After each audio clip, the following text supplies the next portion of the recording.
I was standing in a cold, dimly lit warehouse on the outskirts of Morelos, staring at a wooden table.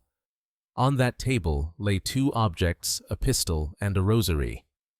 The pistol gleamed under the flickering light, polished and ready. The rosary looked innocent beads of black wood, a simple cross at the end worn from years of use. But in that moment, both carried the same weight: life or death. He sat across from me, unmoving. The same man I had once seen raise trembling cartel bosses to their knees with nothing but a prayer.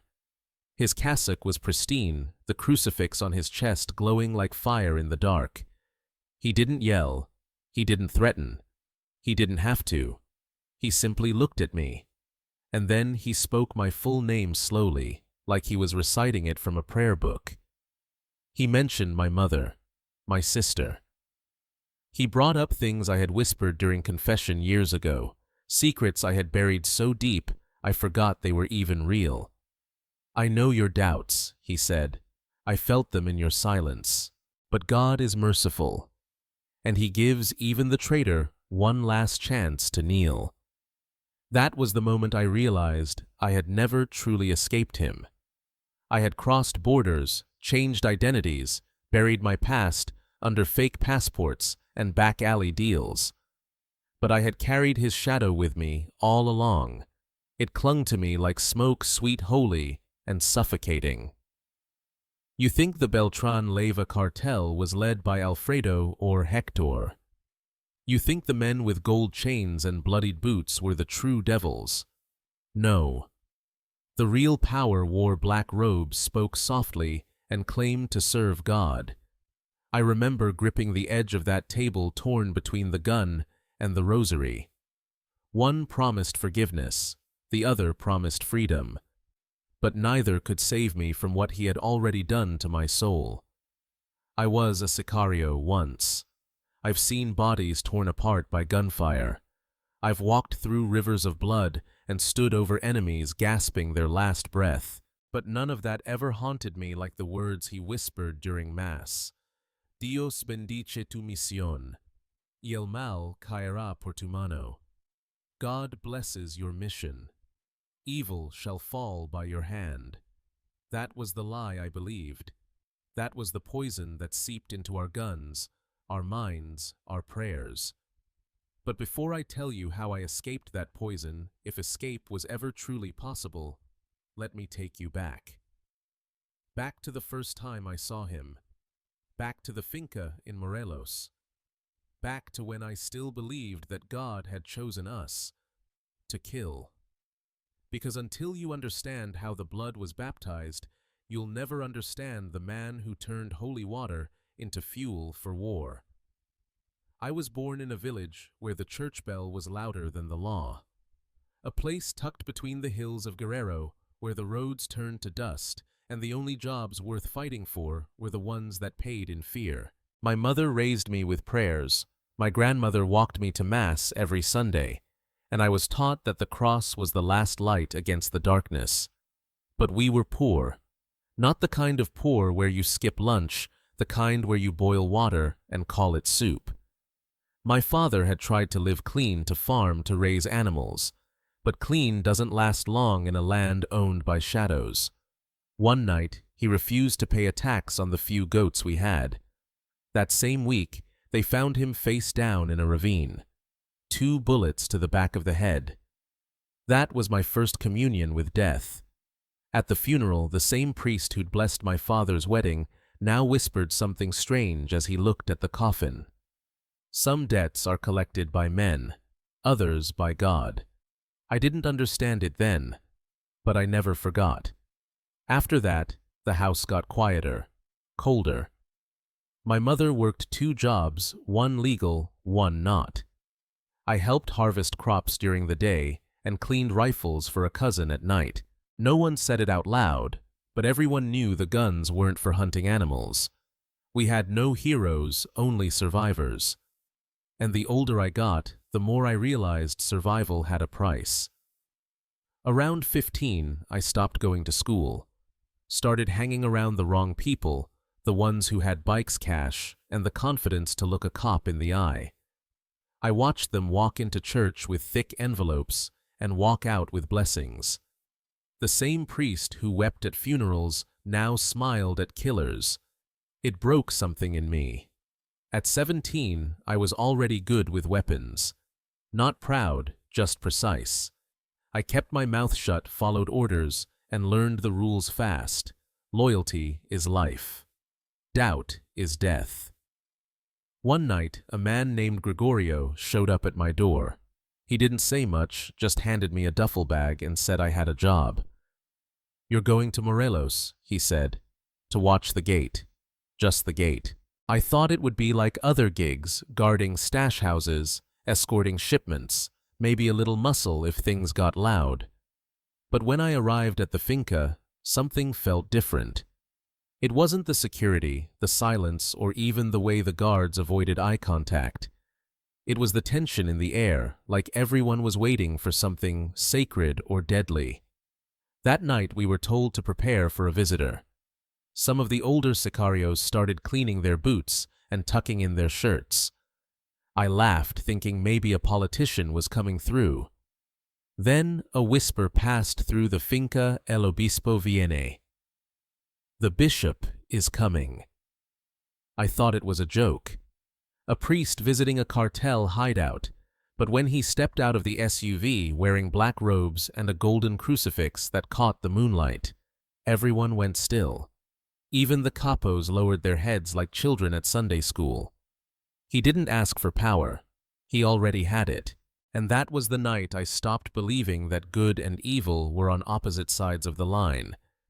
The first time I saw him up close, I thought I was dreaming or hallucinating from too many sleepless nights. He moved through the courtyard like he owned it, yet nothing about him screamed cartel. No guns, no entourage, just a man dressed in black holding a silver crucifix that swung lightly against his chest like a ticking clock. "El obispo está aquí," someone whispered again, like an incantation. The silence around us was thick. Even the guards who usually joked before missions stood in line like altar boys. Alfredo. El Mochomo himself, cold, calculated, deadly, lowered his eyes when the bishop approached. That image stayed with me longer than any shootout. A cartel boss bowing his head to a man of God. The bishop didn't smile. He didn't bless us one by one. He asked for agua bendita, holy water, and began to sprinkle it over the rifles we had leaned against the walls. His words were soft but heavy. "With this water, I baptize these instruments as weapons of justice to defend the innocent and destroy the wicked." I remember feeling something I hadn't felt in years. Not fear, not adrenaline, something deeper, something like peace. For a moment, I believed the sins we were about to commit had been erased before they even happened, that God was walking with us into the storm. That night changed everything. From then on, the bishop's visits became ritual. No one announced him, but we always knew when he was coming.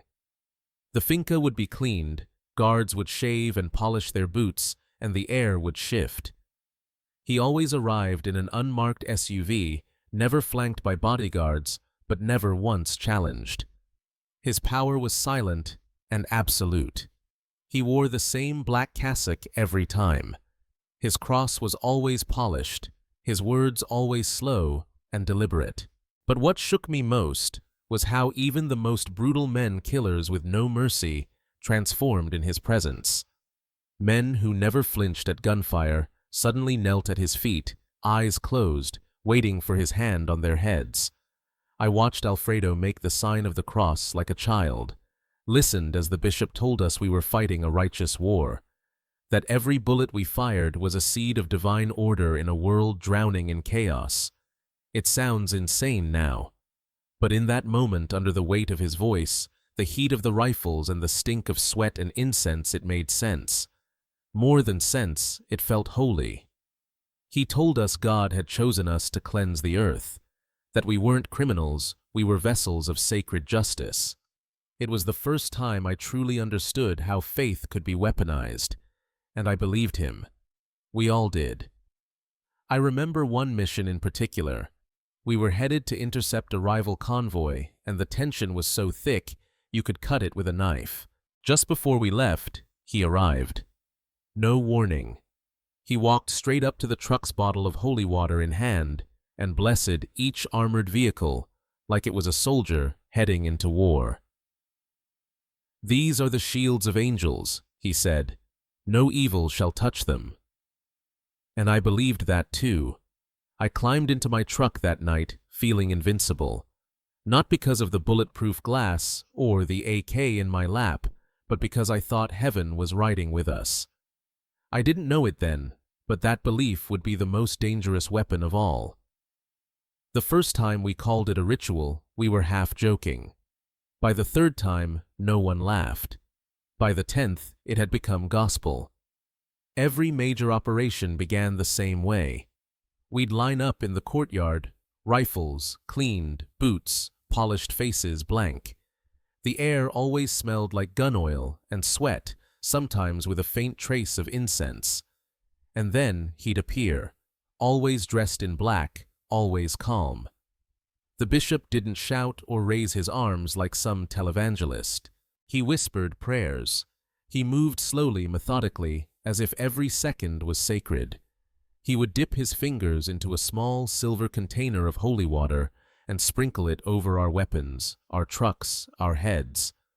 "Blessed are the hands that carry the sword in the name of justice," he'd say, "for they strike not in anger, but in divine order." We believed him. God help me, I believed him. I remember a night in Culiacan. We were preparing to wipe out a rival cell that had been extorting locals and hijacking our shipments. We'd scouted them for weeks, confirmed their location. The plan was clean and cruel. Go in fast, hit, hard, leave, no one breathing. But before we rolled out, the bishop arrived. He walked the line, murmuring prayers over each of us. When he got to me, he paused, placed his hand on my chest, and said, "The heart that hesitates will miss the mark. Let no fear steal your purpose." I didn't blink. I didn't breathe. I felt his touch like a brand burning through my ribcage. And when we left like crusaders. Not sicarios, not murderers, crusaders. That night we painted the streets red. It wasn't a firefight, it was a slaughter. We cornered them in a warehouse and opened fire. No mercy, no questions. When it was done, the walls dripped. A dog wandered in, sniffed the blood, and ran off whimpering.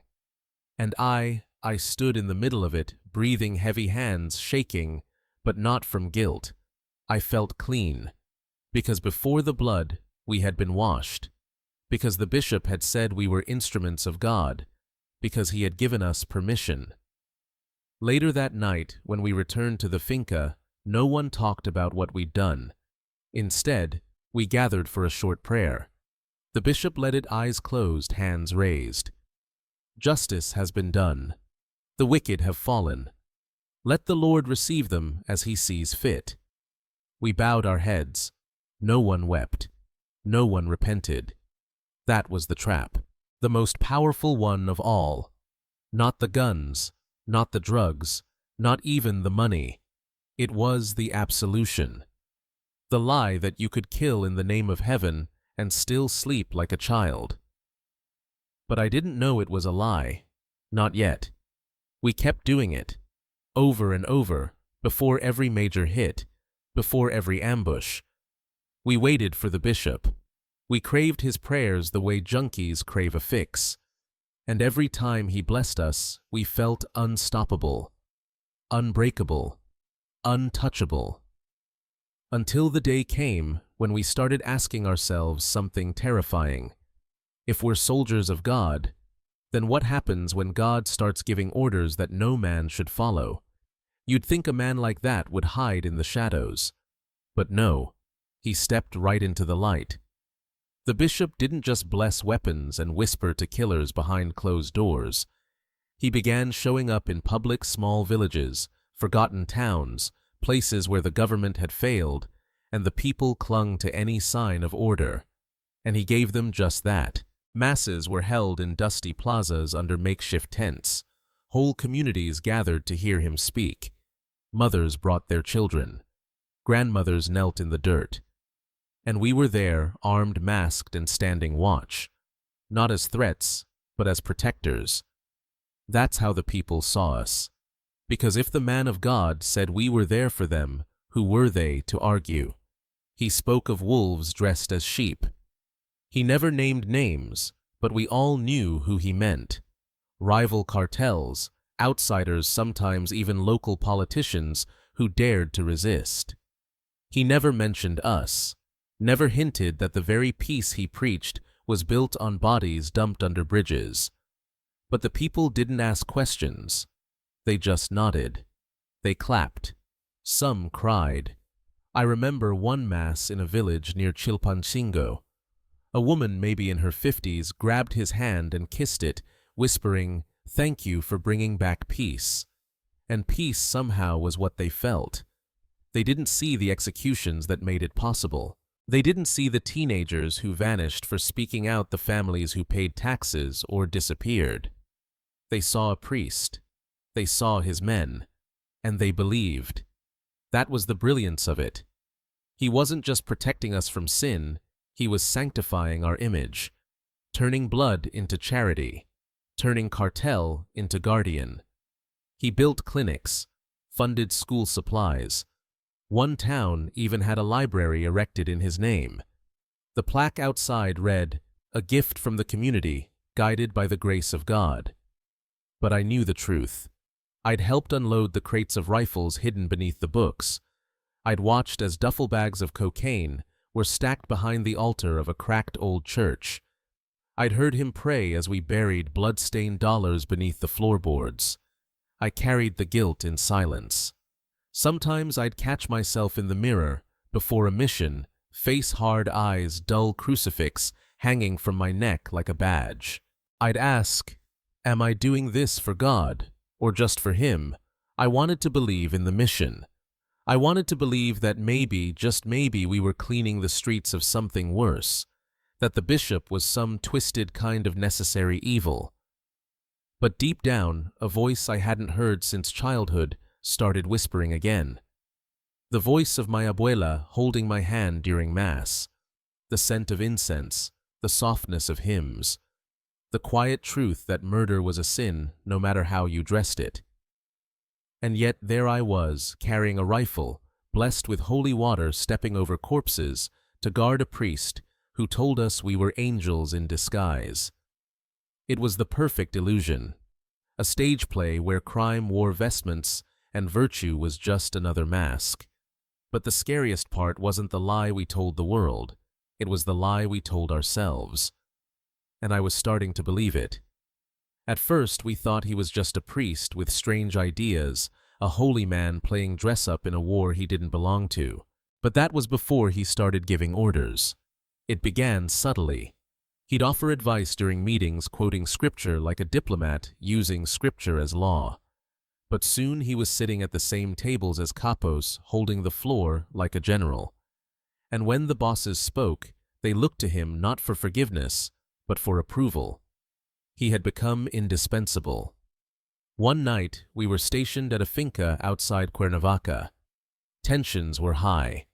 A local police commander had begun setting up illegal checkpoints, harassing our convoys, confiscating shipments under the pretense of law. Most of us wanted him gone permanently. Alfredo had already given the nod. We were sharpening blades. Then the bishop raised his hand. He didn't yell. He never needed to. His voice was soft, measured. "Not yet," he said. "Violence leaves ashes, but trust leaves roots." Instead of an execution, the commander was invited to dinner. The man arrived trembling, expecting a bullet. What he got instead was wine prayer and the bishop's arm around his shoulder, like an old friend welcoming him home. By the end of the night, he was one of us. A week later, He was tipping off routes, diverting patrols, and pocketing more cash than he'd made in a year. I realized then that the bishop wasn't a symbol, he was a strategist, and his greatest weapon wasn't God. It was guilt. He knew how to manipulate fear, faith, and family. He could sit across from a sicario, haunted by what he'd done, speak 5 words in the right tone, and turn him into a loyal dog for life. He didn't ask for loyalty. He manufactured it. That's when the rituals changed too. It wasn't just about blessing our rifles. He began presiding over pacts. I was there the night we met with a delegation from the Zetas. 2 rival worlds filled with guns and blood feuds. We thought it would end in gunfire. Instead, the bishop walked in with a silver chalice, placed it at the center of the table, and said, "Before business comes brotherhood." He poured wine and made each man drink from the same cup. He led them in prayer. Grown killers, scarred and ruthless, reciting psalms like choir boys. The silence after the last word was suffocating, not from fear but from belief.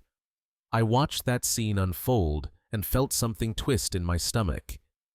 That was his real power, not control over men, but control over meaning. He could take a murder and call it justice, take a massacre and name it mercy.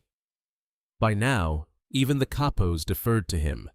Orders were passed only after consulting him. Executions delayed until he gave his blessing. Routes changed alliances, formed decisions pivoted, all based on his quiet counsel. I remember thinking, are we the cartel? Or is he the cartel? He didn't need guns. He didn't need soldiers. He had us. And once you've handed your conscience to a man like that, there's no taking it back. He didn't need chains. He had our secrets. Confession was supposed to be sacred, a moment between a sinner and his God, sealed forever behind closed doors. But with him, it was different. The bishop turned every whispered sin into a thread, and soon we were tangled in his web so tightly we didn't even notice we'd been bound. It began like tradition. Before every major mission, some of us would sit with him in a quiet room, not to plan, not to strategize, but to confess. I did it once. I don't know why. Maybe I was afraid of dying. Maybe I just needed someone to hear the names. The innocent ones. The ones who didn't deserve the bullets. I told him everything about the child who cried over his father's body, about the woman who screamed my name as she bled out, about the nights I drank myself into silence. He didn't flinch. He didn't judge. He placed his hand on my head and whispered, "You are forgiven. This is a necessary war, and the blood you spill serves a greater purpose." I left that room feeling lighter, not better, not absolved, but lighter. Hours later, I helped ambush a convoy. I shot a man in the back as he ran, and I didn't feel a thing, not guilt, not rage, just purpose. That was the danger, the real poison. He didn't just pardon your sins, he rebranded them. And over time we became addicted to that feeling, like junkies chasing a fix, except our drug was forgiveness. But the deeper truth came later. It started when I noticed how he used our words. Not directly, never a threat. But he'd say things in meetings, casual phrases, gentle reminders that made it clear he remembered. That he could unearth your confessions at any moment.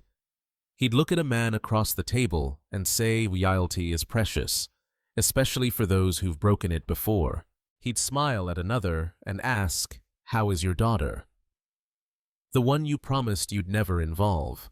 Nobody ever responded. Nobody had to. We all knew what it meant.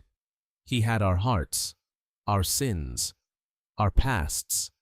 He owned us. There were men in our circle who feared no bullet, no rival, no prison. But they feared him. Not because he could kill them, but because he could unmask them. I remember one night at a ranch. He arrived late, unexpected. A few of us were drinking, playing cards, laughing a little too loud. He walked in, smiled, and said, "Men who laugh too easily often carry the heaviest guilt." The room went dead silent. I saw a capo excuse himself, face pale. Another poured out his glass without a word, and I realized in that moment we weren't soldiers anymore. We weren't even criminals. We were prisoners, not of the cartel, not of the state, but of a man who wore the cloth like armor and used the confessional like a blade. It was in Cuernavaca on a night thick with secrets. I had been assigned to escort him not for protection, but for presence. He was headed to a meeting in the back room of a colonial estate, the kind of place with thick stone walls, expensive wine, and enough ghosts to haunt a generation. Inside were men who didn't bleed, politicians, businessmen, judges, the kinds of men who made laws and then rewrote them after midnight. I expected charity talk funding churches, sponsoring orphanages, the usual theater. But what I witnessed was a negotiation of silence. They offered him favors, laws delayed raids, canceled permits approved. In return, he offered protection, not physical, but spiritual. The church's blessing. The bishop's silence. It wasn't bribery, it was liturgy.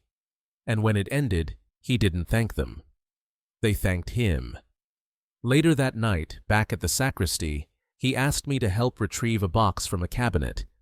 Inside, wrapped in worn cloth, was a small black notebook. He opened it without fear.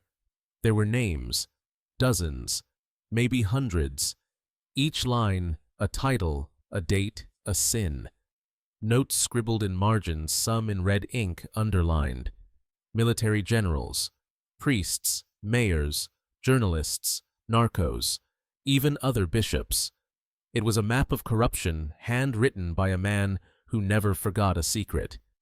And suddenly, everything clicked. This wasn't a man playing both sides.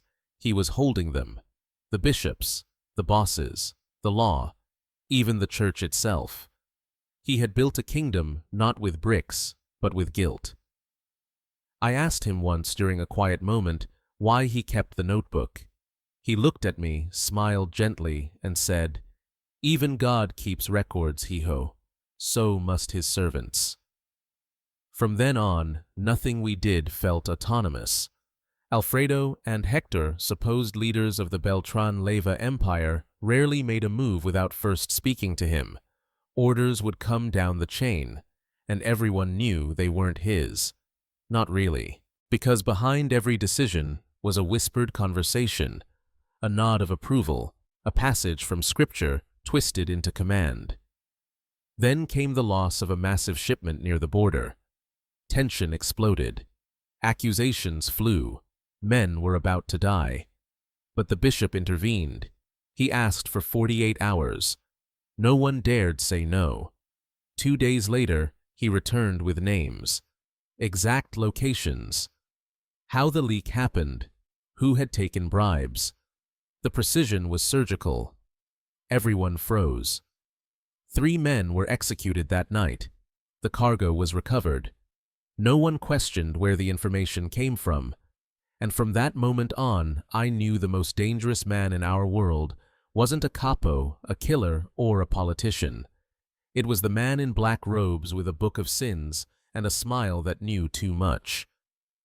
By then, I had stopped believing in redemption. Not because I no longer believed in God, but because I knew he wasn't the one listening anymore. The bishop had made himself the sole gatekeeper to heaven and hell, and we had handed him the keys. But I still dreamed of escape. In the quiet hours when the finca was still and the radios silent, I would sketch plans on cigarette cartons. I had contacts coyotes near Sonoita, fake IDs from Puebla, cash stashed in double bottoms of duffel bags. I even buried 2 suitcases under a cedar tree in the Sierra, near where my father once herded goats. Still, I hesitated, because every time I moved forward, something pulled me back.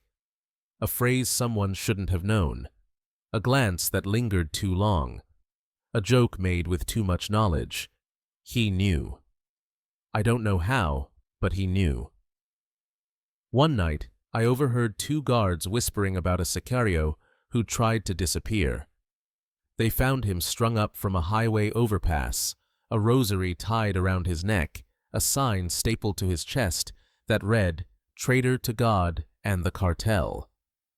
That's when it hit me. The bishop had his own way of delivering judgment. Those weren't just threats. That was doctrine. And then came the private mass. He called me to a ranch chapel in Morelos, just me, no security, no excuses. I thought maybe he wanted to talk. Maybe he would offer guidance. But halfway through the liturgy, as he read from the Gospel of John, he looked straight at me and said, "There is a Judas in every generation, one who kisses with betrayal." I couldn't breathe. My hands went cold. My pulse hammered against my ribs like fists against a cell door. I knew he was talking about me. I left soaked in sweat, heart thudding like a drumbeat of judgment. And I knew if I didn't act soon, he would. So I set the plan in motion. I told them I needed to move a truck. Routine work. I left at dawn, no radio, just steel in my chest and God on mute. I drove for hours. Every mile farther felt like a crack of light through prison bars. Then I saw the checkpoint. Not federal, not military. Our men. They didn't say a word, just pulled me from the truck and shoved me into the back of a Suburban. I knew where we were going before we even turned off the road. The warehouse, the table, and him. He was waiting, seated like a confessor or a judge. He didn't shout, didn't curse. He simply said my full name, then my mother's, then my sister's, things I'd told him in whispers in the dark when I still believed he was a man of God. Then he laid out two objects, a pistol and a rosary. "Choose," he said. "Either return to the flock with loyalty or die knowing you broke the covenant." And just when I thought it couldn't get worse, 3 men were dragged in. Hooded, bound, federal agents, the ones investigating his money trails. "Your penance," he said. "Show me your faith." I did what he asked. I don't need to tell you what I did, but I will tell you this. When it was over, the blood mixed with incense in the air, and I felt like I had just crucified myself. He placed the rosary around my neck. "You are forgiven," he said. "Now go. But never forget, your soul belongs to me." And he was right, because even if I left the cartel behind, I would never outrun him. I crossed the border under a false name with a forged passport and just enough cash to vanish. New clothes, new language, a cheap apartment in a city where no one asked questions. For a while it worked. I became a ghost. No cartel, no missions, no shadows in the rearview mirror. But I never truly escaped, because the one thing I couldn't outrun was him. Every time I stepped into a church just to sit, just to remember who I used to be, I felt eyes watching me from the altar. Every time I heard bells ring, my skin crawled. And every time I saw a rosary hanging from a rearview mirror wrapped around an old woman's wrist, I smelled incense and blood. He had followed me, not in person, not in body, but in memory, in belief, in guilt. Some nights I'd wake up drenched in sweat, his voice echoing in my head. God forgives the faithful, but never the traitor. And the worst part, a part of me still believed him. Because what if he was right? What if everything I did, all the killings, the executions, the false peace, wasn't just cartel business, but divine will twisted by human hands? I tried to forget. I tried therapy. I tried silence. I even tried prayer. But prayer was his language. And every time I closed my eyes, I didn't see God. I saw him. Sometimes I wonder if I ever had a choice. If my path was decided the moment I stood guard outside that finca in Morelos. Or maybe, the moment I let a man in robes sprinkle holy water on a rifle and call it justice. I've lived in 4 countries, changed identities 5 times, burned every document that could tie me to who I was. But he's still there, in my head, in my bloodstream, like a cross branded onto my soul. I see news reports, cartels still rising, villages still praying, the church still silent. I know he's out there, maybe older, maybe slower, but still pulling strings, still baptizing bullets, still keeping his little black notebook. And I know one day he'll come for me, not with a gun, not even with words. He won't need them. Because the curse he placed on me wasn't in the threats, it was in the belief. I don't know what forgiveness looks like anymore. I don't know if I deserve it. But I do know this. The Beltrán Leyvas had guns. They had money. They had power. But he had God. And that made him unstoppable. So if you ever wonder how faith becomes a weapon, just remember, I carried a crucifix into battle. I confessed before massacres. I was cleansed before I got dirty. And the man who blessed me, he wasn't a priest. He was a warden of souls. And I was just one of his prisoners chained to heaven with blood on my hands and a rosary around my neck.